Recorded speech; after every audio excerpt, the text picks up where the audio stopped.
Hello everybody and welcome to Tiger Tales, a place where you'll find stories and fanfictions written and read to you by your host, me, Tai Tiger. Today we're diving back into one of the only stories I have where I've kept a continuity character and I'm doing something different with them. Usually all my stories are, OCs. Let's dive in to Albedo 10,000, an alternate universe to Ben 10, where Ben Tennyson himself died in the hands of Vilgax, and has now created a whole army and he's ravaging through the universe, and Earth itself is at war amongst the aliens and plumbers who are trying to figure out what the hell are they gonna do. Well, Albedo gets given the army tricks and is asked to help out in ransom that he gets his freedom back and his Galvin form, as he is still trapped in his Ben Tennyson look. That being said, let's dive into the new chapter. He just finished a mission with his new plumber team and now has to figure out what to do. So let's dive in with Albedo 10,000, Chapter 3, Fresh Out of Water. Albedo stood there in front of the plumber captain. "You did good up there, son. You know how to handle yourself," the captain said to him. "I know," Albedo said with a grin. Suddenly Azimuth walked in and the captain aided him onto the desk. "Albedo, I will admit, I was waiting for them to tell me that you ran off with my army tricks," Albedo told him. "Please, I know I wouldn't get very far. I know when to give up," Albedo sighed. "Could have fooled me," Azimuth grunted. "Have you got a point?" Albedo muttered. "Yes. For now, we do not see the point for you to return to your cell. The plumbers and I have agreed if you keep cooperating, then we can't see why you can't have a room in the plumbers' sleeping chambers of the base. You can walk around freely if you like," Azimuth told him. Albedo raised an eyebrow. "And what's the catch?" Albedo said bluntly. "Well, we want you to go to Undertown," Azimuth replied. "Why?" Albedo asked, confused. "As you know, the plumbers will be fought off if they approach Undertown, but it still needs help up and the gangs are running wild, and the civilians could use a boost," Azimuth explained. "You want me to play hero?" "Great," Albedo retorted. "Yes, because this world, humans and aliens alike need to band together for when Vilgax arrives," Azimuth barked. "Fine, Azimuth, I'll play your game," Albedo muttered. Albedo then walked out of the boardroom and down the corridor. He stopped and looked into the room where his team of newbie plumbers, all chatting and hanging out. The four aliens and the witch girl, they all glanced at him. The four aliens gave him dirty looks. Albedo rolled his eyes and carried on walking. Suddenly Daisy popped her head out of the room. "Hey, Albedo, wanna come in and hang?" Daisy asked. Albedo stopped in his tracks and turned his head. "Please, princess, they don't want my company." "Nobody does," Albedo replied.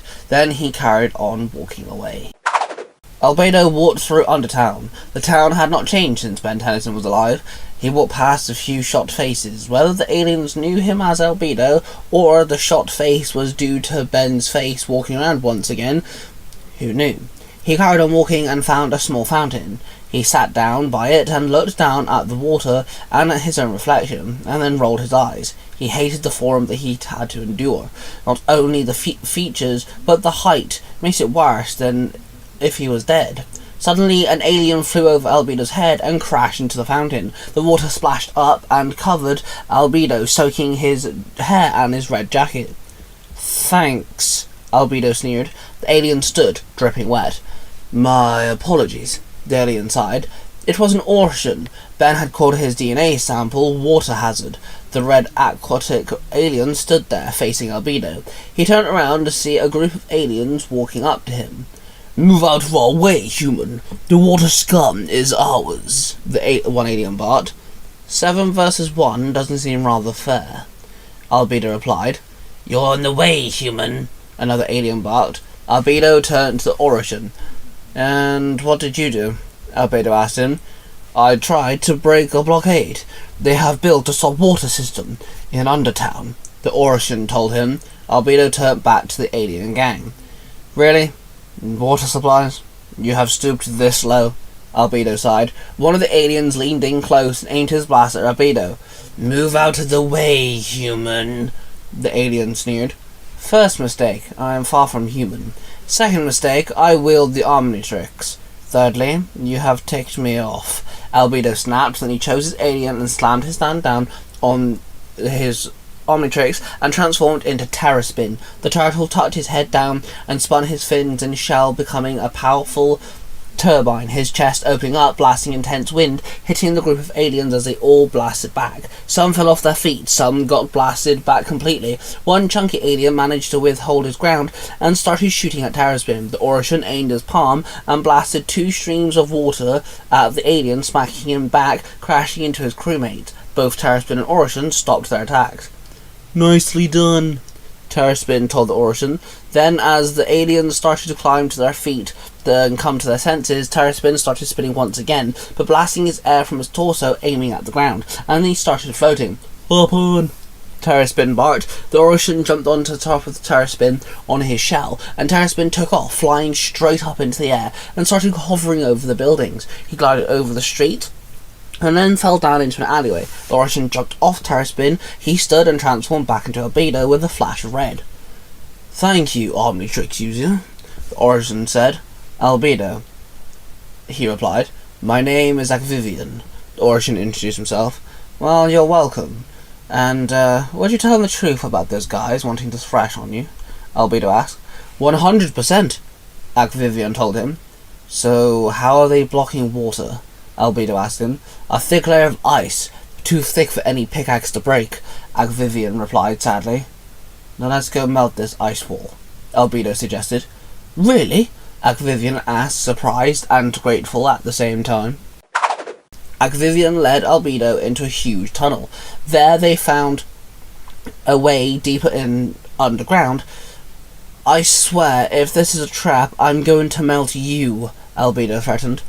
"I wish it was that simple," Vivian chuckled. Suddenly, the Omnitrix's built-in communication device started beeping. Albedo pressed it and rejected the call. "You're not going to take it?" Vivian asked. "I'll call him back later. It's just my boss," Albedo replied with an eye roll. They finally reached the huge wall of ice. The tunnel was cold. Albedo could suddenly see his own breath. He then touched the wall, and it was ice cold. He could feel it stinging his palm. He had forgotten what it felt like to be cold. His prison cell was the natural warm temperature of the entire plumber's security building all the time. So it was nice to feel something a bit icy.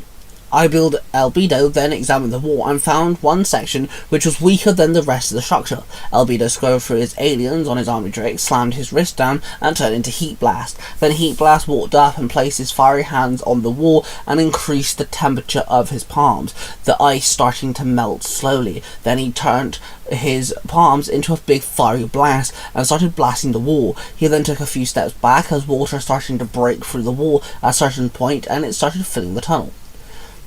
"You're doing it!" Vivian called out in glee. He blasted and jumped back, and still keeping his back on the wall, he increased the heat, and finally the wall broke into massive pieces of ice, and water exploded and filled the tunnel within seconds, and then carried on flowing through to the upside of the tunnel. The water smacked Heat Blast, snuffing out his flame and winding him in the process. In a flash of red, Heat Blast turned it back into Albedo, who was now unconscious, floating there under the water. Vivian came swimming up and grabbed Albedo, and with one palm he blasted water from his palm and propelled them both up to the surface of the water. Vivian carried Albedo down the now filled full tunnel and climbed onto land when they got out. He then pulled Albedo out of the water and placed him down. Albedo started coughing up water and then looked up at Vivian. "I guess we're even," Albedo sighed. "No, please, you gave Undertown fresh water once again," Vivian said through the act of catching his breath. Albedo and Vivian stood and started walking. Suddenly a group of aliens surrounded them with their weapons aimed and ready. "I've still got some fight in me." "What about you?" Albedo asked. "Let's drench these lowlives," Vivian replied. Albedo picked his aliens and slammed down on the Omnitrix and transformed into Shock Squatch. The group of aliens then ran at Shock Squatch and at Vivian. Both aliens defended themselves, as they both got bombarded by the large gang. Shock Squatch punched one alien, then jumped up and swung his fists down, crashing them into 2 aliens on the head. He then landed and spun around and slammed his entire body into an alien, knocking him onto his feet. Vivian blocked an attack, then jabbed his attacker in the chest and the face. He then kicked one alien in the stomach, then placed his palm on the alien's head and blasted a stream of water, sending the alien flying back. "I got an idea, eh?" Shock Swatch called out. "And that would be?" Vivian asked as he ducked down, dodging an attack. Shock Swatch then emitted an electric pulse from his body, sending everyone flying backwards. "Blast them, eh?" Sasquatch demanded. Vivian aimed his palms, and the twin blasts of water erupted from his palms, hitting the gang head-on, soaking all of them. Then Sasquatch summoned electricity that surged around his fist. Then he slammed his fist on the ground. The electricity clung on to the water, ran through it at incredible speeds, electrocuting every gang member, all of them crying out in pain as they dropped their weapons and fell to their knees. "Now leave Undertown, or next time I won't stop," Shock Squatch threatened. The aliens then all got up and ran off as their heads were slightly smoking. In a flash of red, Sasquatch turned back into Albedo. "Well, that was fun," Albedo sighed. Then he walked away. "Hey, where are you going?" Vivian asked. "Gotta head back to Plummet HQ." "That's where my bed is," Albedo replied, not stopping. Vivian had to chase after him. "You can crash with me if you want. I got a nice small apartment, but there's a bed," Vivian offered. Albedo stopped in his tracks. This does not mean we're friends, you know that, don't you?" Albedo muttered. "Oh, of course. I just want to repay you. And if you don't want to stay in a place where the plumbers are around, then my spare bed is all yours," Vivian replied. "Okay, fine." Albedo shrugged. Then Albedo followed Vivian to his apartment. And there we have it, guys. Albedo 10,000 Part 3. I'm slowly building up a story here, and I'm really enjoying the process. And it's weird writing with a character that already exists in the main continuity. Of course, there is a what-if storyline of Ben 10 died and Albedo got the Omnitrix back. And I really hope you stick around and see what else I do with this, because I do have some plans. That being said, let's shout out our association, Zero to Hero, a podcast with Billy and Jim, talk about all different fandoms from 19s nostalgia to current Power Rangers to Gundam to, well, pretty much everything. Make sure you go check them out, Zero to Hero. Then, of course, there's the Three Ranger Bro Studios, which, of course, are myself, Mark the Red Cornish Ranger, with his podcast Naruto Comics, and Cosplay Dude 637, with his several podcasts, Storytime with Cosplay Dude 637, his Power Rangers Universe 19 podcast, Sailor Moon E podcast, and his new YouTube channel podcast called Nostalgia Time, Cosplay Family 67 Nostalgia Time. Make sure you go check all of them out and give everyone a listen, because it would be absolutely awesome if you did. Then, of course, don't forget to like this video, subscribe if you're new here. Go check out our brother channel, Tiger Tales The Lost Stories. These are stories that I take fan fiction with a whole different meaning, and they're all in first person perspective, so it's a different take on storytelling. That being said, if you subscribe, and don't forget to let me know in the comments down below what you guys are thinking of the story and what possible things could I possibly be doing with Albedo in charge of the Omnitrix. And of course, I shall see all you guys next time.